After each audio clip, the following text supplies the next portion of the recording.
Hey! Subscribing and liking the vids does go a long way on the channel. But what if you want to support me even further? And I have something for you, acolytes. I have a Patreon with 4 tiers going up to £30 is the max, so easily affordable. And if you want to go a step further, subscribing to my Patreon will give you many special benefits like early access to my videos and behind the scenes content. So you are getting many gifts in return for supporting me and the channel. So the link is in the description, and thank you for helping me in the long run. Let's get on with the video! How are you doing, acolytes and TheOracle? Welcome to the JoJo Part 1 review. In this case, Phantom... forgot what his name. Fuck. Start off really fucking up, aren't we? But yeah, I haven't done these in a while again. Always do like 2 in a row, or 1 in a row, or 1 there, 1 there. I believe for months on end. Hopefully that will change. Also, I'm not doing one next month, but I'm also doing this month because I haven't done one in ages. Also, I'm going to do these reviews a little differently. You'll see in a bit. Just saying, you'll see in a bit if you do. If you don't see it a bit, then you might be watching a different video, or you just not see good, brother. Not see good. So yeah, I'm going to do it a bit differently, and also, and probably the way I edit them. Because the way I edit them is a real goddamn nightmare.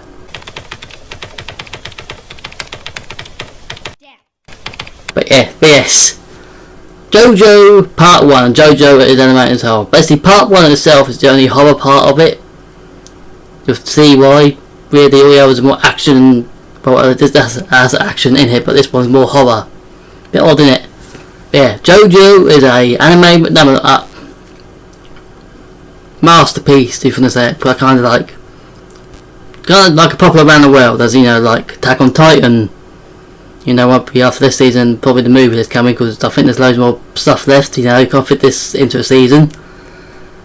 I think Attack on Titan after a while will die off, but yeah, but anyway, like Attack on Titan, Demon Slayer, this, that's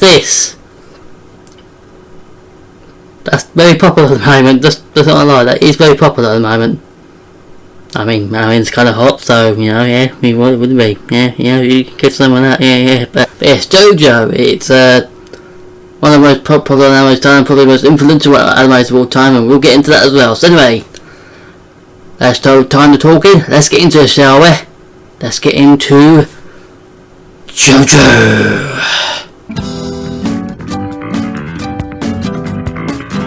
Yes, we start with the opening as well, and it's a manly kind of opening.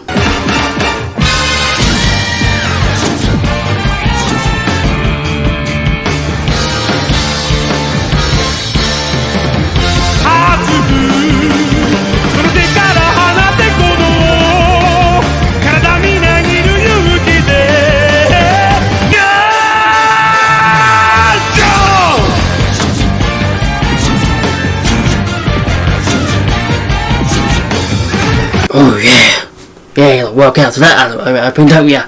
Gotta work out that all day, yeah.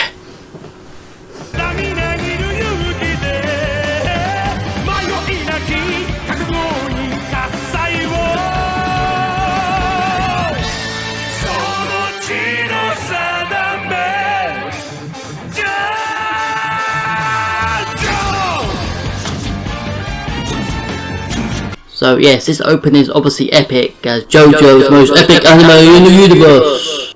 Well, second to Dragon Ball.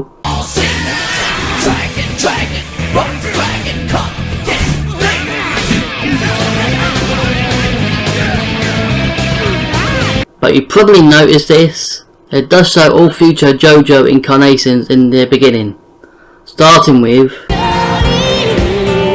Giorno, Josuke, and then onwards. Neat touch to start the beginning of the story, and it goes by so fast too before you see Jonathan pop up to say now for the other section of the opening. The rest basically tells the story of the first 3-4 episodes and more, and it's the most important moments like Dio and JoJo meeting for the first time, and Dio's kiss of Irina, and many more. It ends with JoJo and Dio fighting in their mansion. Talk about spoilers, guys, jeez. Then the big pink logo pops, ending this song with absolute pleasure. I'm so sure you can fuck to this.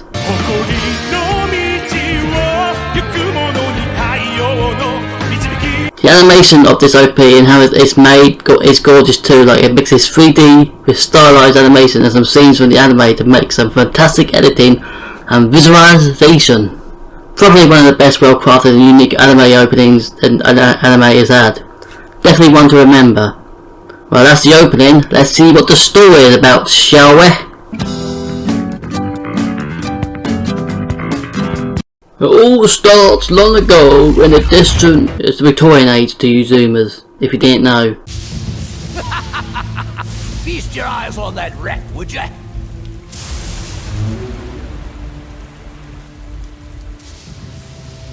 Whoa, Eminem was right about those purple heels. Whoa, dude. Yeah, we basically start with someone getting their oil fetish going a bit too far, and Santa Claus, or a sort of older but Torres Mendez. The big cheese. In all seriousness, this is a flashback of sorts where a crisis happened to JoJo's father, who amazingly survived it, but his wife and others didn't.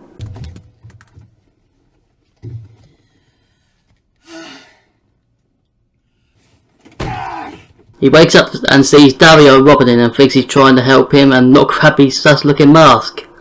I mean, look at this little thing with the sharp teeth and the spikes on the back. Perfect for a masquerade ball, don't you agree? JoJo so goes on contest again with Dario now having to help him. Well, I don't like to feel good. I like to feel evil. Also, we had this woman with him, weirdly never seen again. Wonder if this is Dio's mother. Never explained, but could be just a fling Dario was having at the time. Now, on to the mask.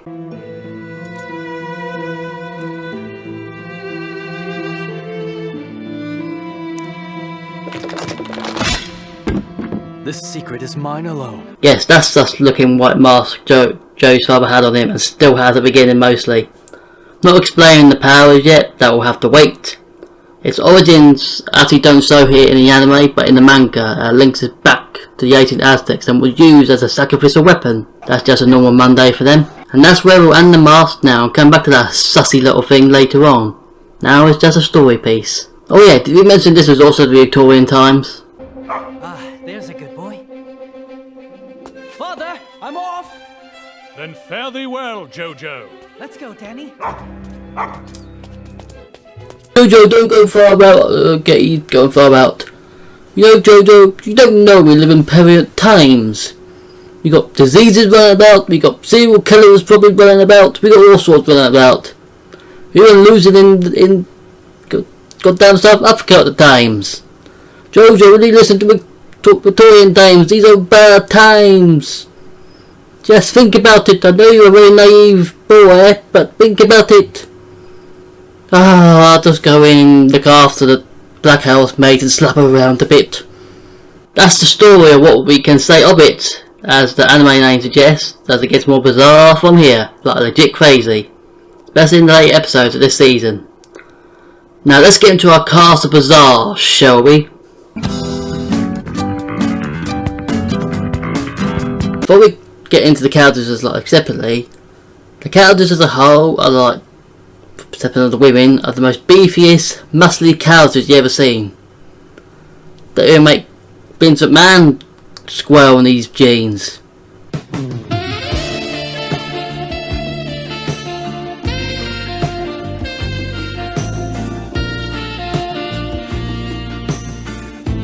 So yes, I'm gonna start with the one I least like. A true gentleman has no fear. He'll fight for those who can't, even knowing it's a fight he has no chance of winning. Oh, brother! Yes, Jonathan is the one I dislike the most, and here's why. I was only trying to help! Don't! But I am not to be trifled with. In all things that I do, I am number one. Look down your nose at me and you'll regret it. But Dio, I want for us to be friends. This is his doing. What have you done, Dio? What have you done to my array? Beta. Yeah, he's too much of a goody two-shoes for me as a hero, which is weird as the protagonist after him, especially after Jonathan himself, don't have any naive goodness about them. They're still heroes, but if you count the mafia boss who's doing some probably shady shit, we'll get to you, don't worry. They're still heroes, but are more edgy and have a couldn't give a shit attitude towards life, until an occasion arises where they have to give a shit. So yes, basically Jonathan is too good-willed in a world where people are willing to take advantage of you. It's probably due to his posh and polite upbringing to make him think this way, while others are more streetwise.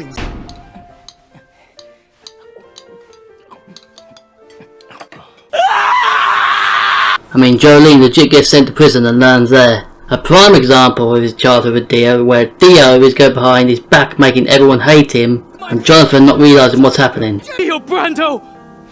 Dio! Dio! Dio! Dio! That boxing fight, serious fighting between them though. I, for good measure, lest you forget who you're dealing with!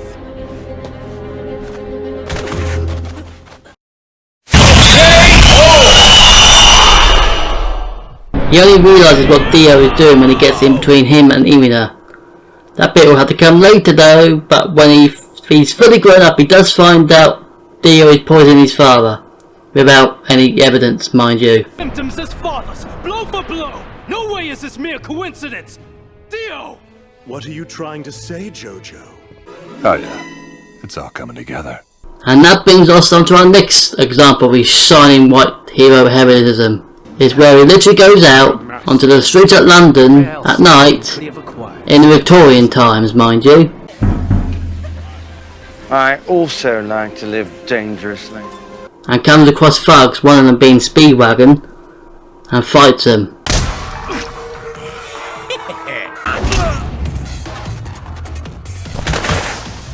He does win, but kind of foolish on his part. I wonder what he did next though. After that debacle, I feel like I need a haircut. Oh sir. I think we shall not meet again, my little dog. Okay, never mind. I probably won't have a haircut. I think I'll just go back and find out what Dio is trying to do about that. See ya, sir. Yeah, see ya. He does somewhat wise up a bit after the mansion incident. No, different mansion incident. That's the one. Perfection. But he's still a bit naive. He's not willing to trust strangers though, with the exception of Speedwagon and Zeppeli, who teaches him Haman, and a few others. But his strong naivety will come back to haunt him by the end of part 1.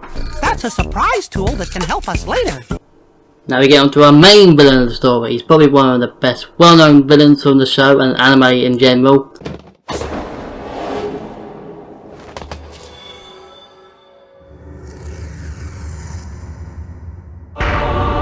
But I wouldn't say the best villain. That's someone from a future show reserved for number 1.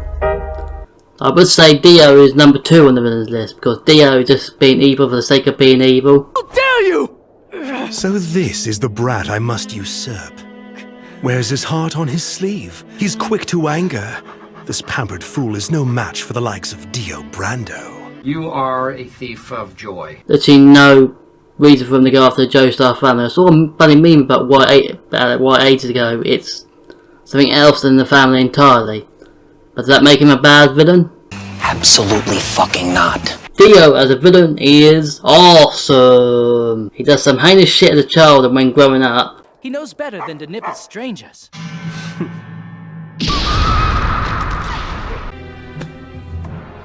Hush, boy! You won't speak my name in vain again if you know what's good for you.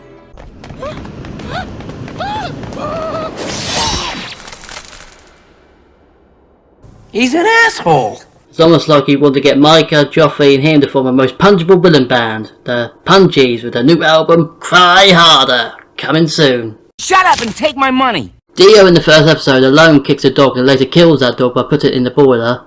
And by the way, dogs in this show have a bad track record. Don't bring your dogs into this world and keep them safe. Keep them safe.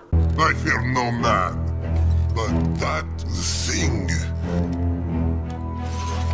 it scares me. Yeah, he kills dogs and literally despite Jonathan, don't know why he hates him so much, it's never explained, maybe because they're polar opposites. He literally gets everyone he mostly knows to turn on and side with him over basically lies about how weird he is, etc. Add along the way. If you'd like to learn it, I'd be more than happy to teach it to you fellas. You would do that? Do take care that nobody shows it to JoJo. He can't keep a secret to save his life. You don't say. Eventually he comes across the mask himself and also heads to London at the same time as Jonathan. Weird they never meet up. He finds out the mask's powers by using a bunch of townies that were out and about and almost paid for it. This is the secret of the mask. I'm dying! No! I had some...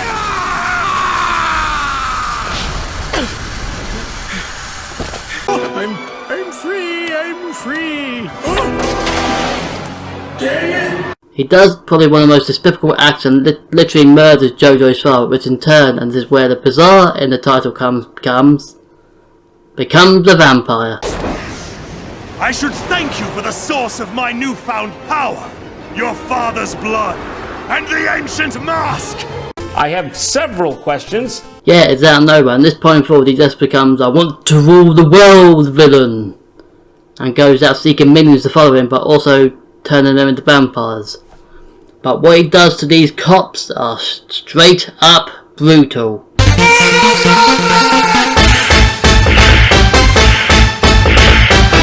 He also raises 2 undead warriors. Well, I'll let them explain the backstory. Over by that wall if you're having your doubts. Not so royal now, is she?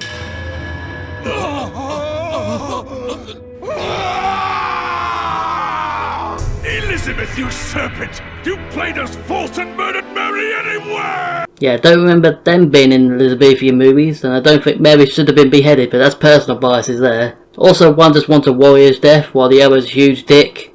He's also very huge as well. Also, when he finally does get beaten, he's just now a floating head.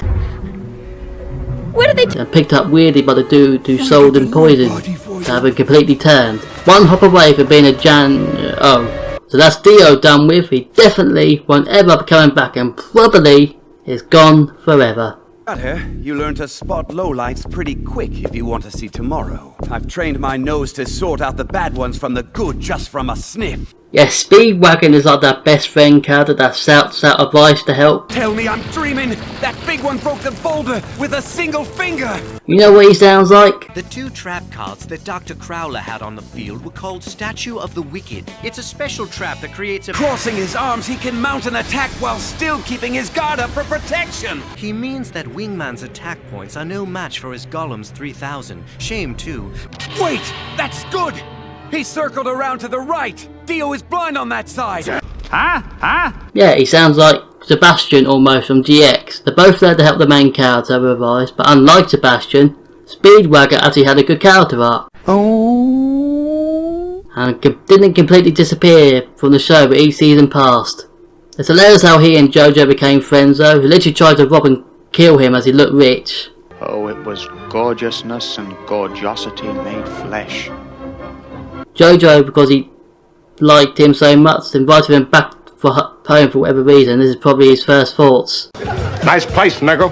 After the burning of the mountain, he actually sticks with JoJo and goes with him and Mario on a journey to find Dio. And eventually backs him up with advice, as that's all he can do. Yeah, he can't really do much else, but he does inherit Mario's hat though, and it looks swanky on him.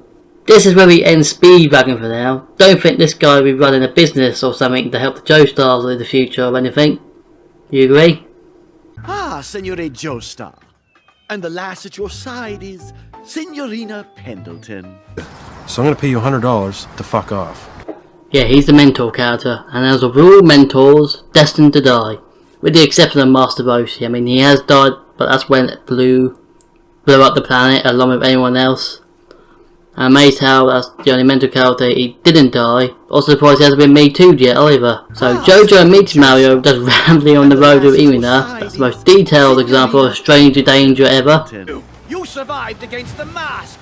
Not many men can claim that.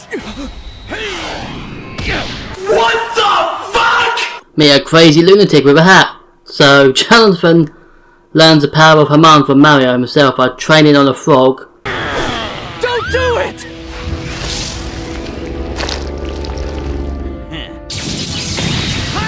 Not the poor frogs! Basically what he does though, he does have a mini fight with Dio before getting his hand frozen and bowing out. He apparently has a flashback with an anime Dalai Lama and is foretold how he dies, and then he dies.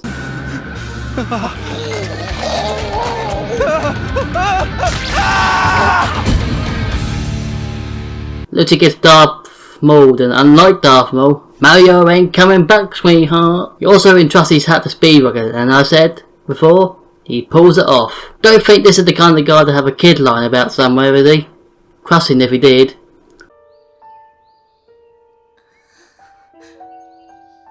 Oh look, the love interest. Fainted for a moment. But your arm! It's broken, you shouldn't have— Nobody cares! He's only seen with JoJo when he was young, and again for a few scenes when he's older. Most screen times he gets is on the last episode, where it's probably a defining moment. Other than being part of the biggest memes, he's just a basic love interest, and the women in early JoJo don't get that much love until later. Women. I mean, one is the future JoJo themselves, and later seasons have better female characters overall than what we have here. So yeah, even though he's just there to make little JoJo become big JoJo. Shall we get into the juicy fights next?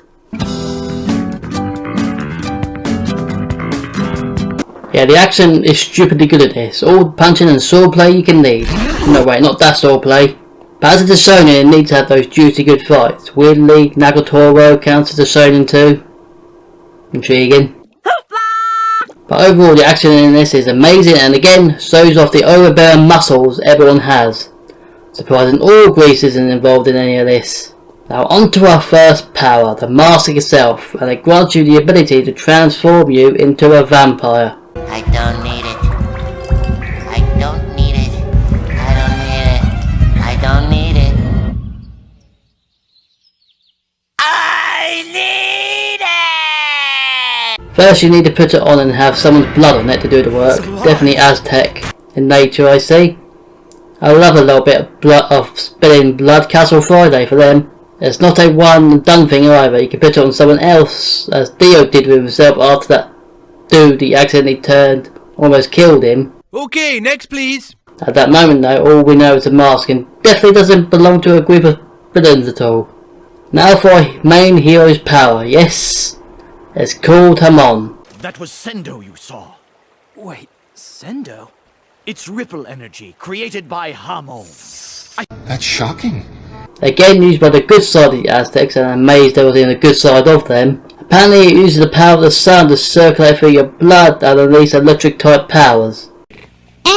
Yeah, I wonder why Stan started to come in, as this is the only lasted this season and none of the others. To me it's a weird power and doesn't even work against undead. In your veins, rendering your attack powerless. I have mastery of my body in ways that you can't even begin to dream. Fuck! Yeah, when your villain can instantly stop your power by freezing his blood flow, you know it's not a good power. Almost useless as Sakura is, as he's pretty useless. So that's the powers, for now at least, as more are on their way, and they're spicy as a meatball. Yes, the animation is crisp. Very, very crispy. Yes, the animation is stylized and unique. The colours put into it what makes it stand out, and at times when a huge moment or scene is happening, it changes colour. The animation is a literal mood ring. What's also genius is that in later seasons they change up the animation to make it even more look more manga-ish. That's been coloured in. Diamond is Unbreakable for one. The name of your father is Joseph Joestar. He's 78 now, and the founder of Joestar Realty. Yeah, it looks like they jumped out right at the book. The animation also helps the word signs that pop up again and now when the confrontations are happening. It's like they wiggle in their own realm. It's really impressive. So yeah, that's the animation, and there's nothing to talk about more in this section. It's good. It's good, baby. It's good.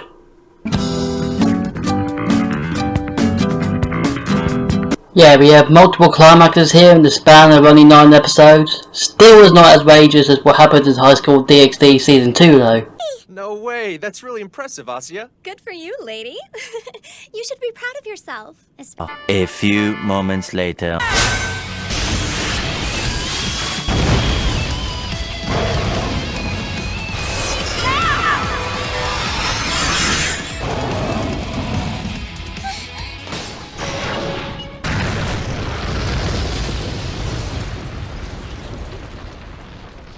Impressive.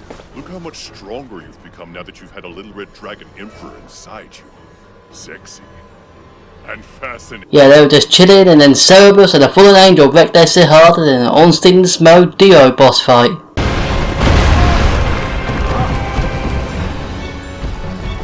So obviously starts when Dio puts on the mask after shaking his stepfather in the back. And almost immediately the butler's head goes flying. Whoa! Look, up in the sky! It's a bird! It's a plane! And as so before, proceeds to create new aliases out of all the cops that are there to arrest him. Good luck with that. No, seriously, try arresting a vampire hell bent on world domination. I'm so sure that'll work splendidly. While JoJo and Speedwagon watch real life blood sports in front of their eyes, Dio then night masters it up and raises the cop from the dead, who proceed to knock out Speedwagon. Don't worry boys, your precious way through isn't going anywhere just yet. Here to the air! By the way, these two took odd paths. There was a rugby game on earlier, which made no sense by the way. Wait! He's still standing tall! 2 more fly in! It's 3 on 1 out there! You hadn't run it in like you did. Watching you drag those defenders, I couldn't just let you down. Having finished his studies, Dio is set to graduate with top marks in law. JoJo, meanwhile, has set the faculty. Good day, JoJo, Dio did once again. They're going to have to go have a good time, hike the hope in society, or hope anyway. Oh, what's up there? There's a giant bird with the hugest tips I've ever seen, mate. Good bloody those are some huge mummy milkers. Those are good slobber knockers. I can get away with them with a big monocoat. Hey, look, come over here, we're at a party. Come over here, slap me a fell. Oh, am I still on? Did you still heard that? God blimey. Apparently Dio was going to be a lawyer and Jonathan an archaeologist. Obviously he still wanted to be one, but did expect his stepbro to become one with the undead. Imagine Dio as a lawyer. He'll get rapists and killers off scot-free. He will do wonders in the OJ trial. Obviously their fight is so intense that the mountain starts burning down while they continue to fight. Dio even walks up a wall while everywhere is burning.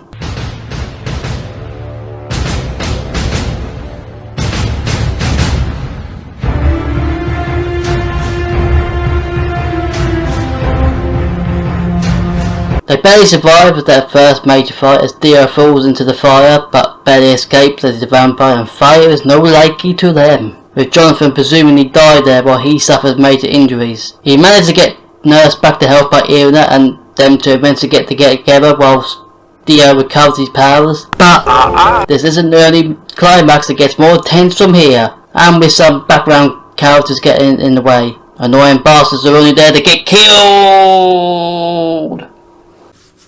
And yeah, oh.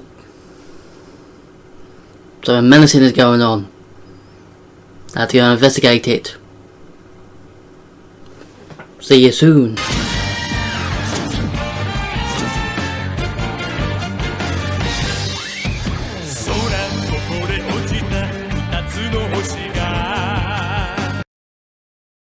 Hello there, traveler. I've been watching you wander around aimlessly. You are lost, aren't you?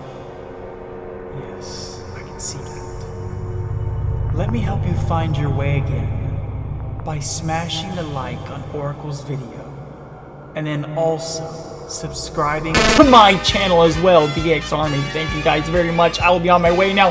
I want to thank Oracle for having me, and yeah, smash like, guys. Okay, bye-bye. Hey there, acolytes. You want to get more involved in my community than just watching my vids? Well, I have a Discord server. It's been around for a few years, don't forget about that, don't worry. It's all there for your meme and banter pleasure, for all the edgy memes and anime thighs. Lots of anime thighs and boobs. You can get up to all kinds of things in this tasty server, all kinds, but not everything. We do have also read when you join and let the banter commence. Oh, and speaking of community, don't forget to join my subreddit too. Make a meme out of me or anything and I'll check it out. All these links are in the description. See ya! Hey, you want some cool merch? Then head down to my Teespring store where all these designs are made by me, ranging from mugs, hoodies and t-shirts, and even from catchy slogans that I have made myself. Oh yeah, some tasty stuff. Get it all today! So it's the sword that does that menacing thing, and where were we? Oh yes, they're memes!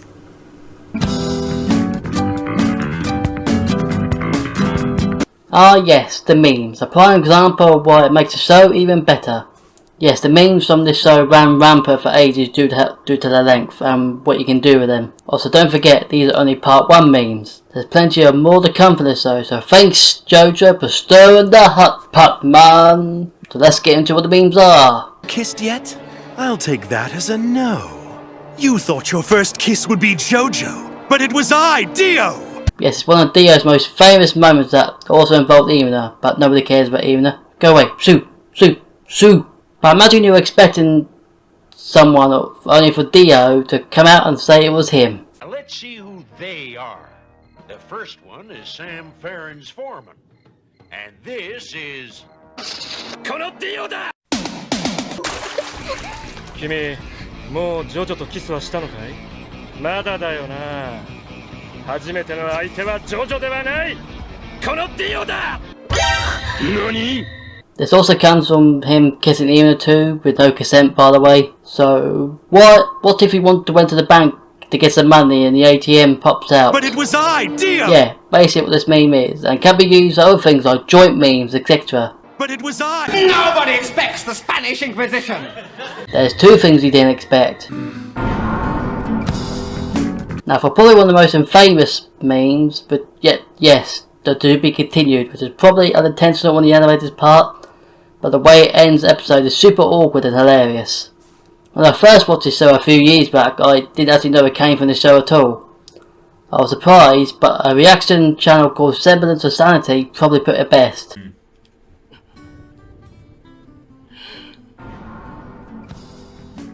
Okay, so wait, all this time, all those to be continued memes was JoJo's ending? Yeah, so how this meme goes is when a random situation arises mainly awkward, and it cuts to the theme with a saying, "To be continued."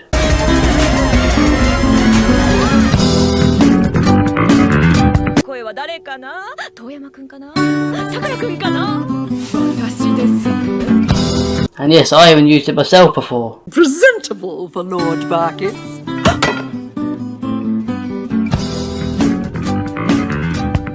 He fucked up.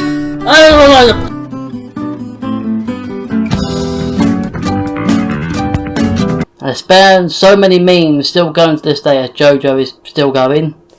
With the recent release of Stone Ocean, which I haven't watched yet, don't please kill me, no! Remember, this manga is from the 80s and sometimes it can influence other media. Speaking of which, as that's a tasty way to bring us to our next topic. Yes, as JoJo is hugely well known anime and popular as fuck in Japan, it's going to have a bit of influence like Dragon Ball and Naruto before it. Not mentioning One Piece, as that show is still ongoing, and I think in a million years the world will be ending and Luffy and the gang will still be looking for that treasure. So yes, JoJo has a huge presence in pop culture, and even non people who are not into anime will also recognise it. Most notably a few characters like Jotaro and Dio himself. And the show has even references to real life in itself as well. Dio's name comes from the band and singer himself, Ronnie James Dio, along with the stand names in later seasons, which we'll eventually get to. He even references literature too, with obviously an evil charismatic vampire in the 19th century and beginning of JoJo's father mistaking Dario for helping them, which is a huge nod to Les Miserables. Just not glad it's Russell Crowe singing. Now, prisoner 24601, your time is up and your parole's begun. You know what that Isn't means. anybody gonna help that poor man? JoJo itself has also been influenced by anime and in turn influenced anime itself, and references also appeared there, as Jonathan himself looks eerily similar to Kenshiro from The Fist of the North Star, which is another anime I haven't even watched yet. I heard he legit blows people up with his punches and where this infamous scene comes from.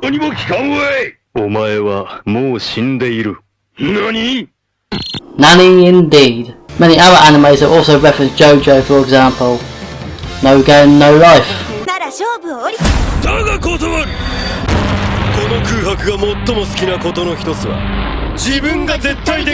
which are still waiting for a second season of that. Everyone is, and a million years will pass and those will be waiting will return to stone as they'll be there forever waiting.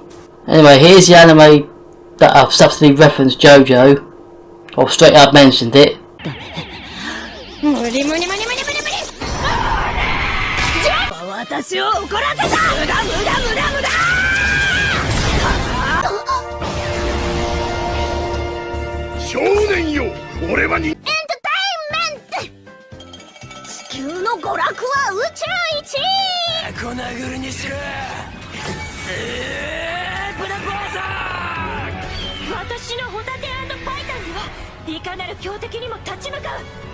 So this goes to show that JoJo has left his mark on society, and yes, we do live in a society, and we'll probably get even more crazier. There's one more season of JoJo to go after Stone Ocean. So let's see what our characters are up to now, shall we? So to go on to another climax. Another one. Yes, another one. Another one. Not three. Another one. Well, if you want that many climaxes, I mean, there is plenty of others. Another one. You know, let's get on with the climax then, shall we? This second climax is one of a doozy, as it happens on a castle with a huge Castlevania vibes, and on the boat. Let's start with the castle. Before we even get to the castle, we meet some new characters, which don't really matter, as the monk, one of them is the monk from Mario's flashback, and two other dudes. One you which should keep a seriously close eye on, a super close eye on. Put him under a microscope, as he's super important later. Seriously. So yes, they get to Dio's fancy castle. Don't ask how he acquired this, he just had it. It's free real estate. And before even JoJo gets his big rematch, this dude steps in thinking it's a piece of cake. How did you do this? Oh, we are feeble, aren't we? You imbecile. You dare think you could lay a finger on me?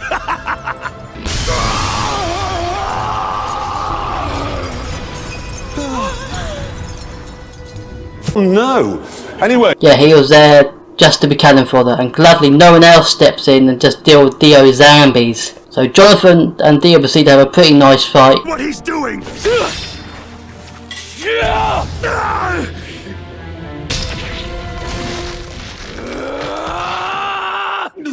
So hot right now. Slices Dio in half while attempting to use Hamon Dio the entire time, but as Dio can literally use his power because he's undead. Some say a waste of time, others say an incredible waste of time. It was semi-useless as he had to use his sword and the whole power of Hamon to slice off Dio's head. Which, as I mentioned before, gets picked up by Wang Chen, who is literally just a straight up Jiangxi. CC is cute and new, and C is even animated yet.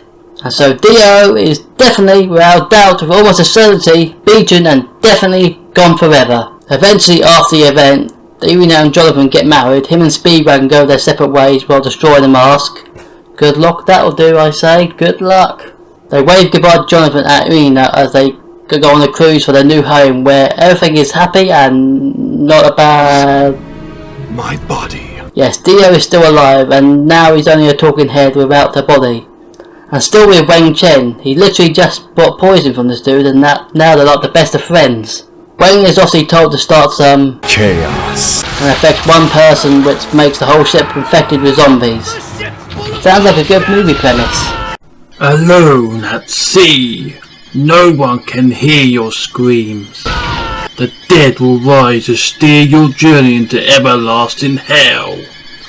You will either go overboard or become the dead yourself. This is the terror trip of a lifetime. Zombies on a ship. Motherfucker! Eventually, Jonathan finds out that Dio is 10% alive and dueled to around, well, somewhat of a round 3. Basically just laid his holes through Jonathan's neck. He's seemingly living through that still. Tis but a scratch. And Jonathan himself is probably wondering why Dio is now a floating head that can fly around. He reveals his new plan to Jonathan. Is it? JoJo. You never give up or give in, no matter the odds, but know this. Determination is not just in you. I will live. There is no one who can defy me. I will take your body as my own. Yeah, basically just wants to take his new body. Okay. From the world wanting to be a body snatcher. Obviously this is a matter of fight as Jonathan has huge gaping holes in his neck, but fights off Dio's attack while the ship explodes around them. Obviously he can't fight no more and feigns over to sit down with Dio in his arms.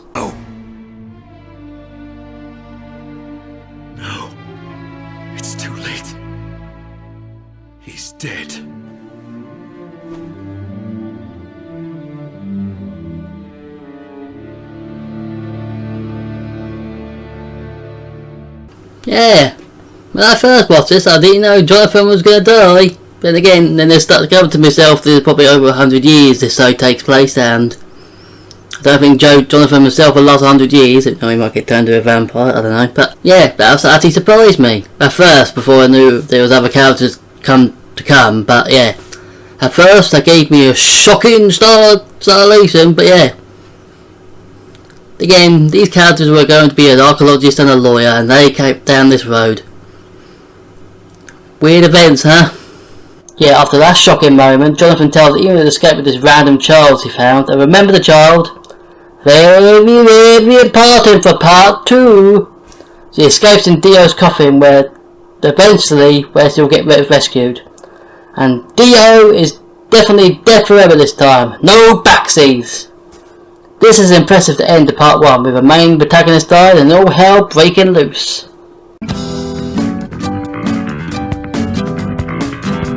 Usually don't do this in most animes. Outro sections are nothing to look at with the exception of a few. But JoJo's here is on a different level.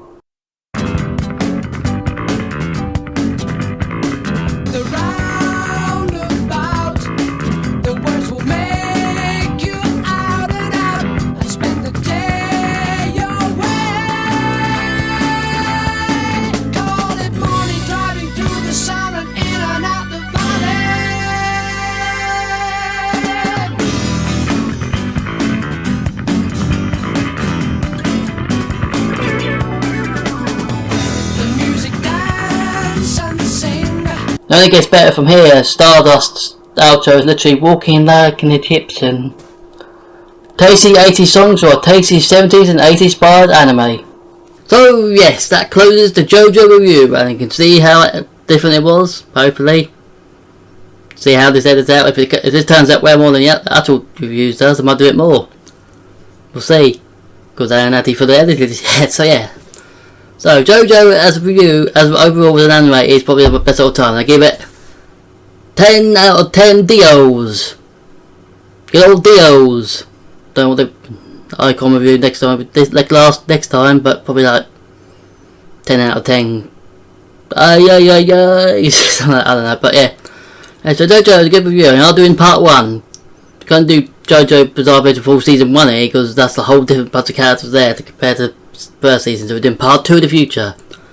Don't know when that's going to come. And also, not going to do a review next month, and the month after, I evolve a nice cute little fox girl that helps someone out. Because it was a delayed, that one, but hopefully it'll come. Otherwise, I don't know, I'm going to do something else, but yeah. So, if you enjoyed this review and want more, don't forget to come on the darkness, boys. Stay spooky.